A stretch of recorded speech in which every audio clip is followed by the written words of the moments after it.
Ikan segar, masih fresh. Ayo dibeli, mumpung masih anget-anget ini. Ya Bu, silakan Bu. Mau beli ikan apa Bu? Ini ikan apa Bang? Itu ikan baronang Bu, masih segar baru diangkat dari laut Bu. Buktinya masih basah tuh, soalnya belum pakai anduk. Yang namanya ikan mah emang berenang Bang. Kalau kumpulan mama baru dah bergosip. Caai si ibu ngejoknya. Kalau ini ikan apa Bang? Nah, kalau ini ikan tongkol Bu. Awas jangan sampai kebalik ya Bu, ngucapinnya ntar bisa salah persepsi berabe kan Bu. Kalau ini ikan apa Bang? Itu cumi-cumi Bu, bukan ikan. Mohon maaf nih Bu ya, mohon maaf banget. Dia tadi nanya-nanya mulu, mau beli kagak nih? Kagak Bang, cuma nanya-nanya doang biar rame. Ya mau beli lah, dikira saya nggak sanggup apa belikan. Bukan gitu sih Bu, cuma ikan ini berapaan Bang? Itu sekilo 50.000 Bu. Dijamin masih seger, pakai banget. Mahal amat Bang, 15.000 deh, 2 kilo ya. Buset Bu, itu nawar apa malak? Nggak dapet Bu, kagak balik modal Bu sayanya. Ya elah Bang, biar langganan Bang. Ya udah deh 20.000 ya, 3 kilo. Dah Bu, kalau langganannya kayak ibu mah bisa langsung bangkrut sayanya Bu. Ya udah deh, saya kurangin deh 45.000 sekilo ya. Itu udah seret banget untung buat saya. No nego, no afgan, no sadis. Pelit amat Bang, jualan tuh nggak boleh pelit-pelit, ntar kagak laku loh. Ya bukan pelit sih, tapi nawarnya itu loh Bu, di bawah ambang batas normal.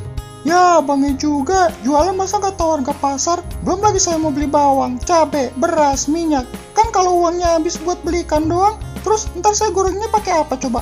Mikir Bang, mikir. Lah, kok kenapa malah gue yang salah? Ntar kalau saya kehabisan duit, saya pulangnya gimana coba? Belum ongkos buat angkot, mana angkotnya suka ngetem lama. Terus kalau saya haus, nggak ada duit buat belian minum. Terus kalau saya dehidrasi, abang mau tanggung jawab. Apalagi nanti di jalan ada. Iya nih. Makasih Bang. Tip tip tip tip tip tip tip tip tip. Halo Pak, ini baru selesai beli ikan Pak. Iya Pak, nanti Mama beliin sendal jepit yang harganya 500.000 di toko sebelah. Kan kalau beli barang murah-murah itu nggak bagus Pak kualitasnya. Ini aja Mama beli ikan harganya paling mahal loh Pak. Nah, itu tadi adalah contoh dari video tawar-menawar yang dilakukan oleh seorang penjual dan pembeli. Kemudian kali ini Ibu akan membahas mengenai teks negosiasi.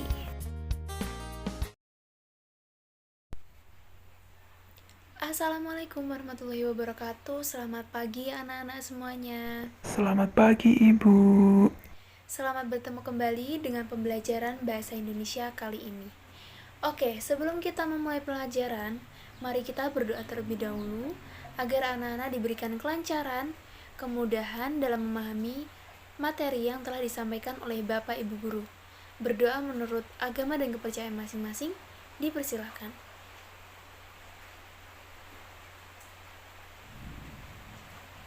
Berdoa selesai. Oke, apa kabar anak-anak semuanya? Semoga semuanya dalam keadaan sehat. Ibu berharap seperti itu. Kemudian dalam pandemi ini, Ibu hanya mengingatkan agar kalian selalu menerapkan protokol kesehatan, baik di dalam ruangan maupun di luar ruangan. Nah, setelah ini kalian akan Ibu presensi menggunakan Google Form yang telah Ibu kirim melalui grup WhatsApp. Apakah di sini ada yang tidak hadir? Hadir semua, Ibu. Oke, hadir semua. Baiklah, Ibu akan memulai pelajaran ya. Nah, langsung saja pada pertemuan minggu lalu adalah materi tentang teks prosedur, di mana teks prosedur itu merupakan suatu teks yang menyajikan sebuah langkah-langkah kegiatan untuk melakukan sesuatu dengan baik dan benar. Nah, Ibu kira pada materi tersebut sudah tidak ada yang ditanyakan lagi, maka Ibu akan melanjutkan materi selanjutnya, yaitu tentang teks negosiasi. Nah, berbicara tentang teks negosiasi, apa sih yang kalian ketahui tentang teks negosiasi? Proses tawar-menawar, Bu. Iya, benar. Lalu, biasanya dilakukan oleh penjual dan pembeli. Benar. Lalu apa lagi? Biasanya terjadi perbedaan pendapat. Oke. Nah, Ibu kira kalian sudah paham akan gambaran teks negosiasi.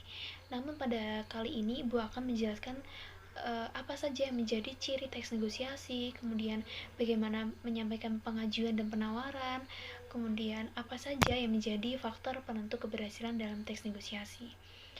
Baik, langsung saja kepada Salindia, Ibu akan menjelaskan satu persatu. Oke, yang pertama ada pengertian negosiasi. Nah, menurut KBBI, negosiasi adalah proses tawar-menawar dengan cara berunding untuk mencapai sebuah kesepakatan bersama antara pihak-pihak yang mempunyai kepentingan berbeda. Nah, kenapa dilakukan negosiasi? Itu karena adanya perbedaan pendapat atau perbedaan kepentingan yang mengharuskan bernegosiasi untuk mencapai sebuah kesepakatan bersama antara kedua pihak tersebut. Nah, pada pertemuan kali ini, Ibu akan menjelaskan 5 materi, yaitu yang pertama, dapat merumuskan ciri teks negosiasi. Yang kedua, bagaimana cara menyampaikan pengajuan dan penawaran. Yang ketiga, menjelaskan syarat tercapainya tujuan. Yang keempat, mengetahui faktor penentu keberhasilan negosiasi. Kemudian yang kelima, ada menjelaskan pola-pola penyajian teks negosiasi. Nah, yang kedua adalah ciri teks negosiasi. Karena teks negosiasi ini adalah berisi tentang interaksi sosial antara satu orang dengan orang lainnya, jadi teks negosiasi ini juga memiliki ciri khusus. Yang pertama adalah menentukan solusi dan menjadi sarana penyelesaian masalah. Yang kedua adalah menghasilkan kesepakatan dan perjanjian.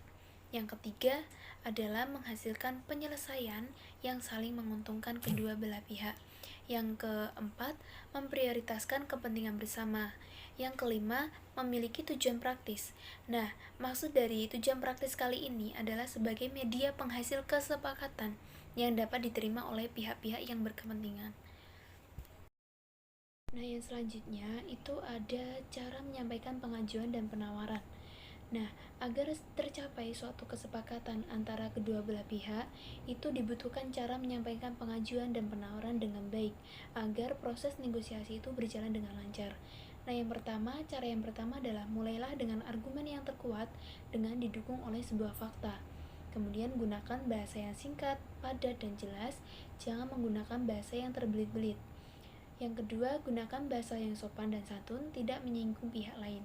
Kemudian selanjutnya, hasil kesepakatan tidak merugikan kedua belah pihak yang terkait.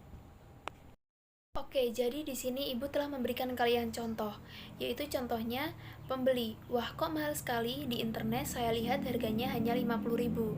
Nah, di sini kita mengetahui ya bahwa pembeli itu melakukan proses negosiasi dengan berargumen kalau di internet dilihat hanya seharga 50.000. Kemudian di sini penjual itu menolak kalau harganya segitu ia tidak bisa balik modal.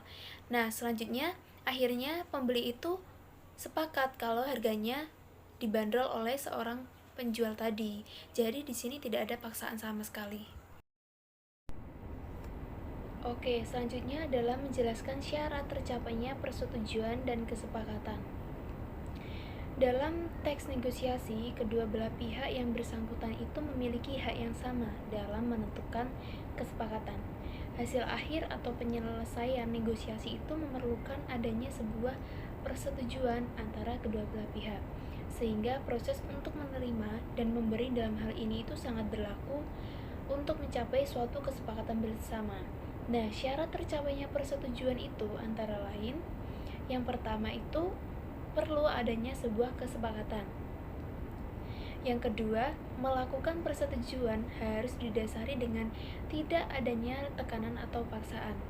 Kemudian yang ketiga, kesepakatan harus saling menguntungkan.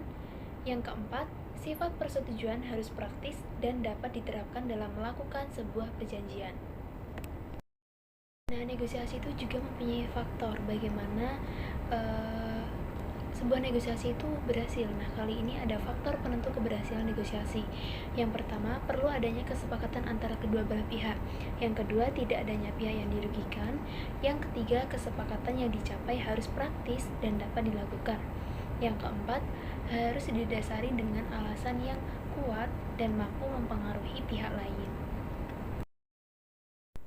Oke, yang terakhir atau yang kelima ini adalah pola penyajian dalam bentuk teks negosiasi.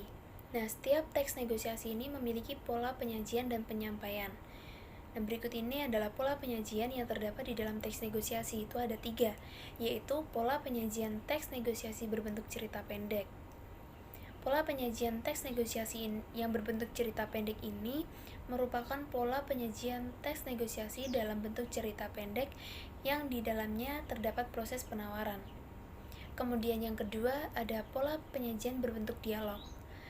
Pola penyajian dalam bentuk dialog ini merupakan pola penyajian penulisan teks yang berbentuk antara pihak yang mengajukan sebuah penawaran. Yang ketiga itu adalah pola penyajian gabungan narasi dan dialog. Itu adalah penyajian teks negosiasi, gabungan dari bentuk narasi dan dialog yang lebih menekankan pada uraian secara kronologis, yakni berdasarkan kepada rangkaian waktu. Isi laporan ini bersifat penceritaan peristiwa dalam sebuah teks negosiasi. Nah, kesimpulan dari negosiasi ini adalah suatu bentuk kegiatan diskusi yang melibatkan dua pihak atau lebih untuk memperoleh kesepakatan yang disetujui oleh setiap pihak yang terlibat di dalamnya. Nah, dalam pelaksanaannya, salah satu pihak akan menerangkan sudut pandangnya, dan pihak lain akan menerima kondisi yang ditawarkan ataupun menolaknya dengan mengeluarkan sudut pandangnya sendiri. Proses ini akan terus berlanjut hingga kedua belah pihak yang bernegosiasi bisa mendapatkan kesepakatan. Oke, itu tadi adalah penjelasan materi dari Ibu. Apakah ada yang ingin ditanyakan?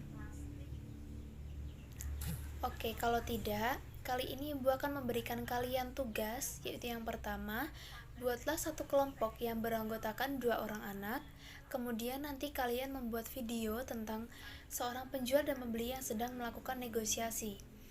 Nah, dalam video tersebut, kalian harus mencantumkan apa yang tadi Ibu bilang kepada kalian, atau apa yang tadi Ibu jelaskan kepada kalian. Nah, kemudian untuk pengumpulan penugasan, yaitu 1 minggu setelah tugas ini diberikan. Nah, itu saja. Apakah ada yang ditanyakan, anak-anak? Jika tidak, Ibu akan menutup pembelajaran pada pagi hari ini. Pesan Ibu terhadap kalian agar kalian tetap semangat dalam belajar walaupun di tengah pandemi seperti ini. Oke, itu saja.